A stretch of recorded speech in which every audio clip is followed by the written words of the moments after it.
یہ مجھے بتائیں کہ ہم جس پرستی پاکستان میں لانا کیوں چاہتے ہیں وہ لوگ، ان کا یہ ایجنڈا کیوں ہے، اس سے ان کو کیا حاصل ہوگا؟ پاکستان پہلے ہی مجھے بتائیں کتنا کو اچھا آگے بڑھ رہا ہے، ہماری کون سا سیگمنٹ ہے جس میں ہم بڑے کوئی افلاطون ہیں، وہ کیوں کرنا چاہتے ہیں یہ سب، ان کو کیا فائدہ ہوگا؟ میرا ویو یہ ہے کہ پاکستان میں چونکہ صرف پاکستان نہیں، ہر وہ ملک جس کی آبادی زیادہ ہے وہ نشانے پہ رہے گا ون وے اور دی ادر. ٹھیک ہے، کیوں؟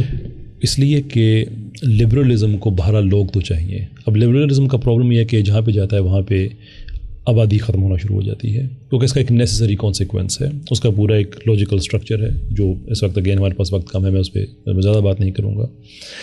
لیکن لبرلزم کے اندر جو تین میجر چیزیں ہیں، ایک پولیٹیکل لبرلزم ہے جو ڈیموکریسی کی صورت میں، لبرل ڈیموکریسی کی صورت میں، ایک اکنامک لبرلزم ہے جو کیپٹلزم کی صورت میں آتا ہے، اور ایک کلچرل لبرلزم ہے جو کہ انڈیویجولزم کی صورت میں آتا ہے. اس کے اندر کنزیومرزم ہوتا ہے، وہ لنک کر دیتا ہے پھر ڈیموکریسی کو، کیونکہ ڈیموکریسی انڈیپینڈنٹ نہیں ہوتی، وہ اسپانسرڈ ہوتی ہے.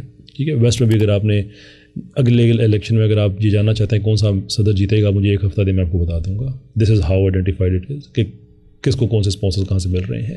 ٹھیک. اچھا، پھر کنزیومرزم، کیپٹلزم اس کے اندر آ جاتا ہے. اس کے لیے آپ کو ایک بڑی مارکیٹ چاہیے ہوتی ہے. اب ویسٹ کے اندر تو لبرلزم آہستہ آہستہ کنسیڈ ہوتا جا رہا ہے، پاپولزم بڑھتا جا رہا ہے، لبرلزم کی وہ اہمیت نہیں رہی جو آج سے 10-15 سال پہلے ہوتی تھی. 2006 کے بعد تو ڈیفینیٹلی ڈکلائن پہ جا رہا ہے. اب پاکستان جیسے ممالک جہاں پہ آبادی زیادہ ہے اور نظریہ کمزور ہے غربت کی وجہ سے، جہاں پہ بھی غربت ہوتی ہے وہاں پہ لوگوں کو قائل کرنا بڑا آسان ہو جاتا ہے. پاکستان بڑے جلدی مٹیریلسٹک ترقی کر سکتا ہے اگر یہ اسلام کو چھوڑ دے، اسرائیل کو ایکسیپٹ کر لے، ویسٹرن ویلیوز کو یہاں پہ لے کے آ جائے. چائنا کے بالکل ساتھ کھڑا ہوا ہے. امریکہ کے لیے ہم ان کی آنکھ کا تارا بن جائیں گے کہ اگر منی امریکہ چائنا کے بارڈر پہ ہم کریٹ کر دیتے ہیں اگر، تو they would love to have that. China +1 model کو یوز کرتے ہوئے وہ پاکستان کے اندر اتنی انڈسٹری انویسٹمنٹ لے کے آئیں گے. لیکن ہمیں یہ پتہ ہے کہ امریکہ بذات خود ایک ڈوبتا ہوا شپ ہے، اس کا اپنا فیوچر نہیں ہے. $83 ٹریلین کی کمٹمنٹ جو اس کے پاس ہے، اس کے پاس وہ پیسہ نہیں ہے. دنیا میں جنگوں میں اس کی وہ اہمیت نہیں رہی جو پہلے ہوتی ہے. رشیا نے جو اس کو ٹف ٹائم دیا ہے یوکرین میں، سب کلیئر ہو گیا ہے. اس لیے ہم اپنی آئیڈینٹی کی طرف واپس جانا چاہتے ہیں کہ فیوچر ہم نے ریکریٹ کرنا ہے اپنے پاسٹ میں روٹ کر کے.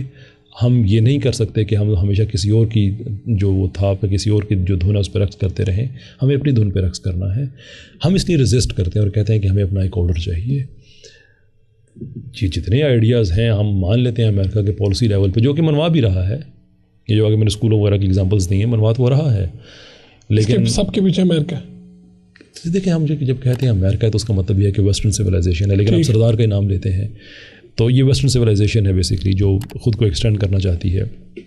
لیکن اس پاکستان میں ہم بھی ہوں اور سیکولرزم بھی آ جائے تو پھر ہم پاکستانی ہونے کا کیا فائدہ ہے؟ سو اٹ وونٹ ہیپن انشاءاللہ.